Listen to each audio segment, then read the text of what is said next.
Dude, I just texted you like 27 times. I have so much to catch you up on.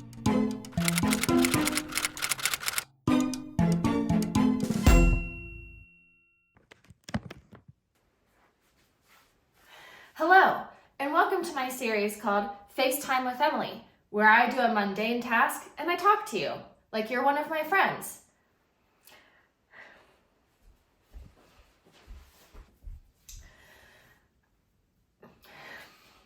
I bet you're wondering to yourself right now, wow, Emily looks like she's thriving. Well, great guess, I am. I decided that let me start over. When I post a video on this channel, I put every ounce of my into that video with the music and the editing and the color correcting. So when you see I've posted a vlog, just know that vlog has taken me days to edit because I really do take pride in what I post online. But I also realized that people would enjoy more content from me and more frequently. And so because I am so particular about my vlogs and those types of videos that I'm putting online, I would like to sprinkle in this little new series that I just came up with 2 minutes ago called FaceTimes with Emily, where basically I can post one of these once a week where I get on here, I chat with you guys, I kind of catch you up on what's going on or whatever topic is consuming my brain at the moment while I do a little task so that I can be productive and get something done. I can also film and then I can go and edit it, which is my favorite thing in the world, but I won't edit it to the T like I would a vlog because it's just me talking to you. So instead of there being like comedic little things happening in the background and me putting on a little performance, we're just chatting. So all I have to do is color correct it, edit out my ums and ahs and my big gaspy breaths and put some good background music to it. And I think you guys enjoy these. If you're wondering, what this is all about, there's your explanation. I noticed with my last video when I did this, I think I labeled that video an explanation and question for you. I think that's what I labeled it. I noticed with that video, it was very therapeutic to just sit and chat and then to edit a simple video and post it online. I really enjoyed doing that. But I don't want that to be my whole spiel. I want to still do my vlogs and my funny content and my hours of editing because I really do get a lot of like joy and pleasure out of doing that. But I want to intermingle it with this. Does that make sense? There's my very long-winded explanation as to what's going on. So hopefully you like it. If you don't, I'm so sorry. Also, I promise in the future, let me not promise, wow, not gonna set myself up for that one. I'm going to try in the future to be more put together when I do these FaceTimes with Emily. But I figure for the first time that we're doing this, I'm gonna give you the actual realistic experience, which is this. This is how I call my friends early in the morning and chat with them, looking like this, in my jammies, with my hair, and no makeup. So, just trying to keep it real. Elle and I are about to leave in 2 days to fly back to Virginia to be with my family for Christmas. And my recent obsession has been pomegranates. Basically what I do is I cut one of these up every single night. This has been going on for like 2 weeks. I cut one a night. And then I just eat it like cereal with a spoon.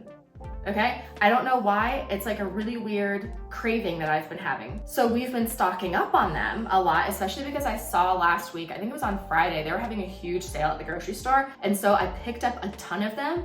And then of course, on Saturday, I became horrifically depressed and therefore did not have the energy to cut up a pomegranate. So before we leave on Thursday, I basically have, let me check.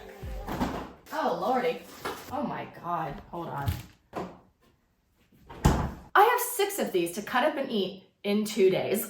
So that is our mundane task for today, is to cut and excavate all of the little seeds out of the pomegranates and put them in a Tupperware container. So when I don't have the same amount of energy that I happen to be having in this very exact moment, I can just go in the fridge and pull out Tupperware and eat the pomegranates that I so desperately want without having to put in the effort of cutting and peeling them during the middle of one of my depressive episodes. Yay. Anyway, while I cut my pomegranate, I'm just going to chat with you as I would with one of my besties. Basically, if you saw in that video I referenced earlier, the my explanation and question for you video, I chatted about, oh, and before I start talking about it again, trigger warning, there were a very few select people that got rather pressed that I didn't give a trigger warning last time before I talked about my own depression.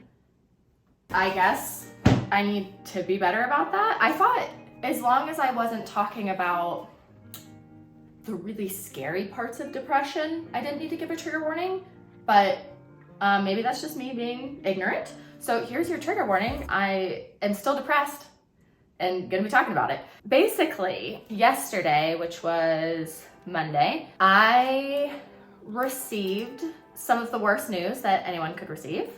I will share more details in the future depending on how this person feels about that news being shared online. And I don't want anyone to think I'm like saving the trauma for views and clicks in the future. It's just that this situation that's going on involves obviously not just me, but another person. And so like, it's not fully mine to share. So even though it will affect me greatly and is currently affecting me greatly, it's not fully mine. And so I need to talk with the other person first to figure out how we're going to navigate this, because this is going to affect my life very greatly for the next few years.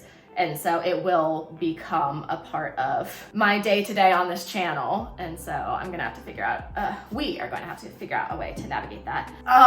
But thankfully, I had my first therapy session today with my new therapist. I did an intake session with her last week. So this week was my first actual session with her. I always like to tell people who are new to therapy, you gotta be a little patient, because the first 3 to 4 sessions, I wanna say, is just basically catching your therapist up with your life. Because this is a new person that knows absolutely nothing about you. And so you can't expect to start therapy with someone brand new and just be like, these are my problems, fix them. It's gonna take a lot of time building them up and basically educating the therapist on what they're working with. So today's session, we didn't get like anything accomplished, but I did fill her in a lot about what's going on, and very specifically this new situation that I learned about on Monday. And although 40 minutes of the 50-minute session was just spent filling her in, the last 10 minutes of our session, she actually did ask some questions that got me thinking that like a therapist hadn't asked before, and made me view certain troubling things in my life differently. So that was very hopeful. My therapist and I also talked about, and this might be a little bit of a controversial subject, not triggering, just controversial. My therapist and I also talked a little bit about getting me a psychiatric service dog. If you've been here for a while, you'll know that my soul dog, Daisy, passed away back in May on my birthday. How fun. I had her for 9, almost 10 years. She was my absolute everything. She truly did keep me alive and functioning, and gave me a purpose and something to look forward to and something to put my energy into. And I was telling my girlfriend Elle last night that I don't think I realized how much meaning she brought to my life when she was alive, but now that she's gone, I can see the huge empty void that she left behind. While I have like my friends and my support system and traveling and all of, and like vlogging and these things that I love to do, she gave me purpose. She gave me a reason to wake up every day and to make a better life for us. And I just feel like I lost that when she went on her extended vacation. Elle and I have been discussing the thought of getting another dog for me, but we live in a very tiny apartment, and we also live with Frank, who's our cat. If you're new here, he's our orange menace of a cat who I am absolutely obsessed with, but hates me with every fiber of his being. And Frank's never been around a dog before. He's very much an only child. He loves his quiet and his space. And so Elle and I were talking about how we wouldn't get a dog or start even like looking at dogs until we moved into a bigger place, so that way Frank would have somewhere to go. Like we would get a 2-bedroom, and one of the bedrooms the dog wouldn't be allowed in. So basically Frank would have a safe space, and you know, he wouldn't feel so confined. Well, my mental health is getting to a point where I'm not sure how much longer I can wait. And moving out of this apartment is not an option for another few months. And especially with this news that I got yesterday, my life really is going to be very chaotic for the next few years. I'm gonna have to take a lot of flights from Texas to Virginia, and I'm gonna be spending a lot of time in very stressful environments and, you know, whatever. Even before I learned about this news, I guess you need a trigger warning here, my panic attacks and my depression had already gotten to a level that I had never reached before in my life. And so with this news put on top of it, and with the knowledge that my life is going to be very drastically changed for the next few years, I don't know if I can do this without, I know it sounds silly coming out of my mouth, but I can't do this without a dog.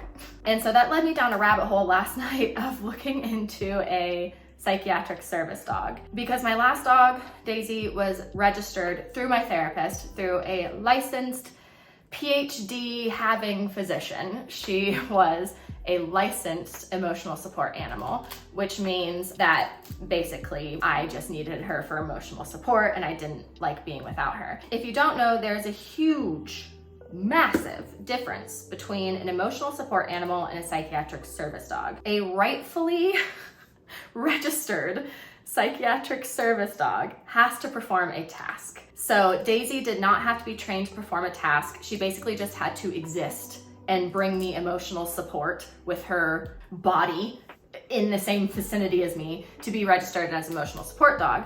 But to have a dog be registered as a psychiatric service dog, they actually have to be trained by professionals to perform a task for you. I've kind of known for a few weeks now that I might qualify for a psychiatric service dog because of how many panic attacks I've been having and how bad my depression's gotten. My therapist has also suggested that I may have a little bit of PTSD, which psychiatric service dogs can definitely help with. And so I decided, what the heck? I'm just gonna look into it. I'm just gonna see what this is all about, because also with me flying back and forth a ton from Texas to Virginia over the next few years, I could bring an emotional support dog with me, but they would have to stay in their carrier tucked under the seat by law. And I have a lot of flight anxiety. I'm usually heavily drugged while I'm on planes with Xanax because I've had 3 very traumatic plane incidences. And so I already have like the world's worst flight anxiety. And then especially knowing that over the next couple of years, I'm gonna be making a lot of frequent flights by myself with this very stressful situation going on, I would appreciate having a dog that could sit on my lap during the flight to help ground me, because there's nothing worse than having a panic attack while you're, you know, way up in the sky on a plane, surrounded by strangers that you don't know, by yourself, with no one there to comfort you. So I first learned about this a few years ago when I was flying from Virginia to California, and we boarded a Southwest flight, which if you have taken a Southwest flight, you know that you can't pick your seats ahead of time. You just kind of walk onto the plane, and whatever seat, you know, tickles your fancy, you go and flap your booty. My partner at the time and I, you know, took a seat over the wing, which is where I have to fly. I have to fly over the wing, because if not, I'm convinced something terrible is going to happen during the flight. Therapist thinks I might also have OCD, but we're exploring that.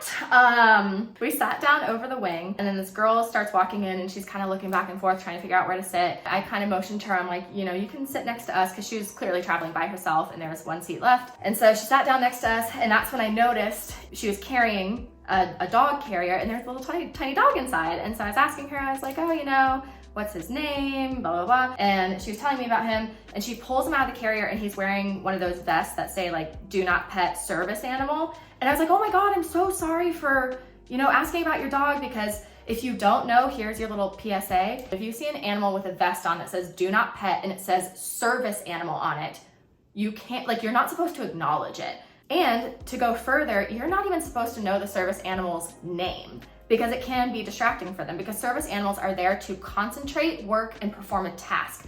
So if all of these people are going, hi, and what's his name, and like, then you are distracting that dog from doing a medically necessary task, okay?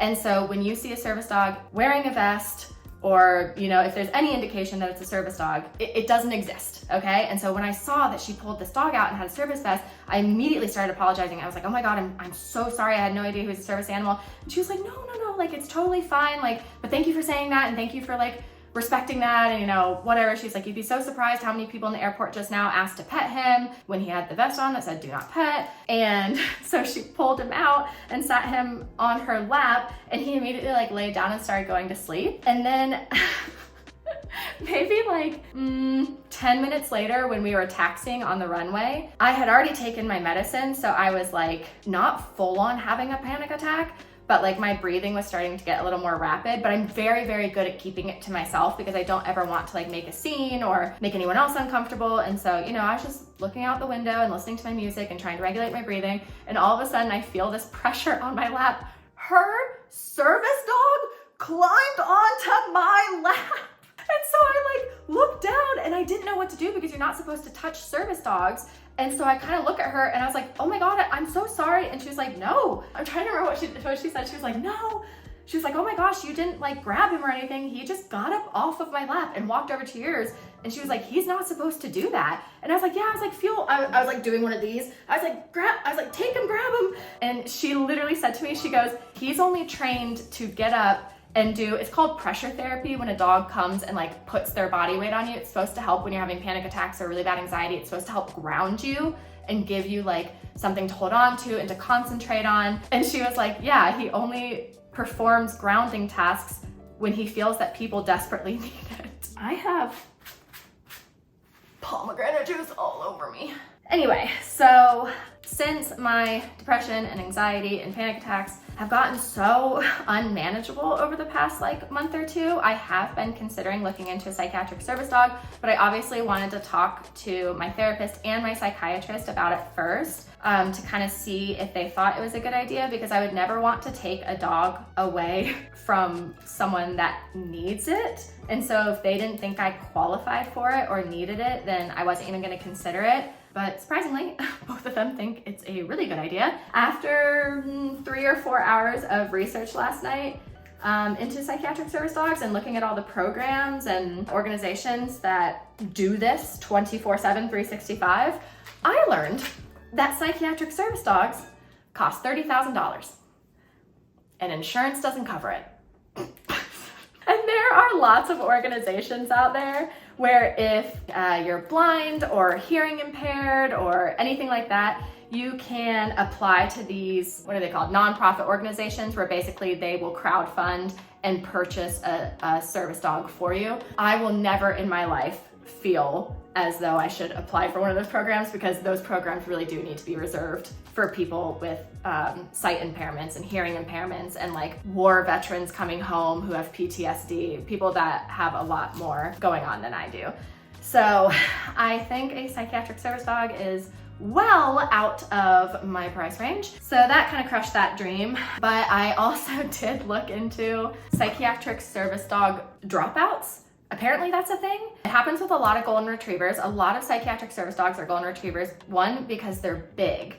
And a lot of psychiatric service dogs take a shot. Every time I say psychiatric service dog, please don't, you would already be dead. Need to be larger so that when they lay on you, there's more pressure. And also a lot of people who have psychiatric service dogs for anxiety and depression will have a dog that is trained to create space in public. So that basically if you're having really bad anxiety or like what's it called? Agoraphobia, where you're like scared of public spaces and strangers and stuff. If you have a dog that's trained to do this, they will basically create a bubble around you so that people can't get too close to you or walk too close to you or crowd on top of you. And it's pretty hard to create a human-sized space with like a Chihuahua. So a lot of times they use golden retrievers for these tasks. A lot of the golden retrievers that go into these programs or that are bred in these programs, a lot of them fail because they are too friendly.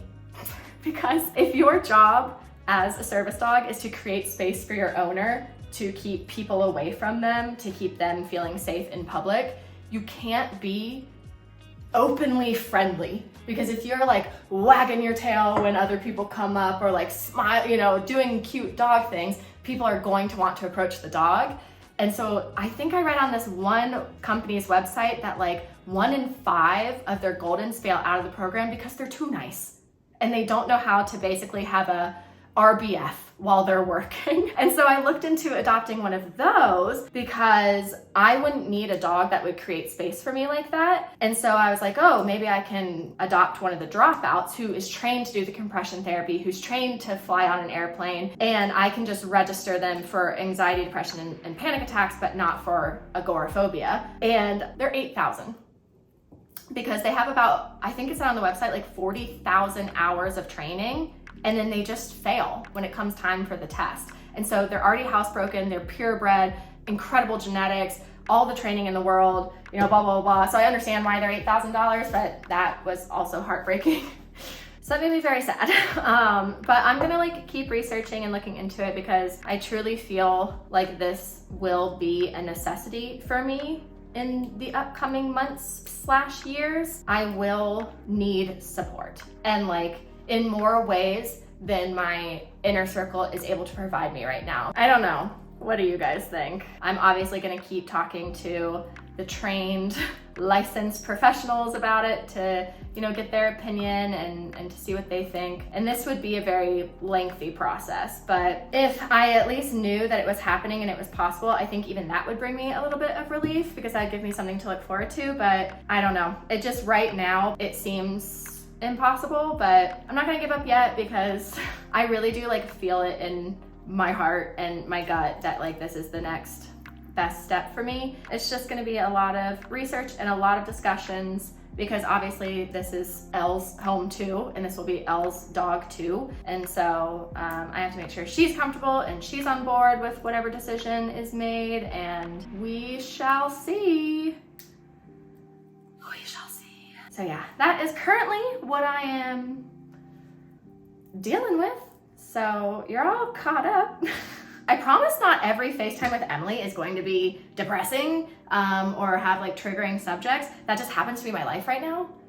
And so that's what I'm talking about. But a lot of FaceTimes with my friends are just me venting about stupid things or sharing stupid stories. So if you like this series, I promise it will be more diverse in the future. You just gotta stick with me through this rough patch. Or not, up to you. I can't stop you from leaving, but please don't. Makes me sad. Every time I see that number go down, it makes me sad. But anyway, okay, I think that's where I'm gonna leave it for today. I have done 1 3/4 of my pomegranates over the past 40 minutes. It's so tedious. I'm gonna show you up close what I'm doing and then I'll officially say goodbye. I'm gonna prop you up there to see if you can see what I'm doing. But basically,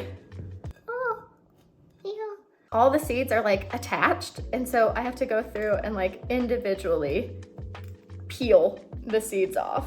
And so it's a very lengthy process, which is why when you're depressed, this is not something fun to do, which is why I'm doing it today because I had a tiny burst of energy and I said, go be productive while you have energy. So anyway, thank you for coming to FaceTime with Emily. And I'm gonna pick you back up so I can give you a proper goodbye. I'm exhausted, but thank you, my God. Thank you for coming to FaceTime with Emily. Sorry I look like this. I'll try and be more presentable next time if I have the energy. Let me know if you have any thoughts down below about either, you know, what I talked about today with therapy or the service dogs, or about this series, how you think I could make it better, or if I'm just, you know, hitting that 100% with you. That was a weird way to put it. If you like it, let me know. If you don't, tell me nicely how I could make it better for you. But yes, thanks for watching. And here is your deserved, hold on, let me get you a better angle. Here is your deserved clip of Fwanky, AKA Fwanklin, AKA Fwanklin Finnegan James III. Fwanky, can you, oh, did you hear something outside? Can you say bye to everyone? Oh, what a blessing. All right, love you, bye.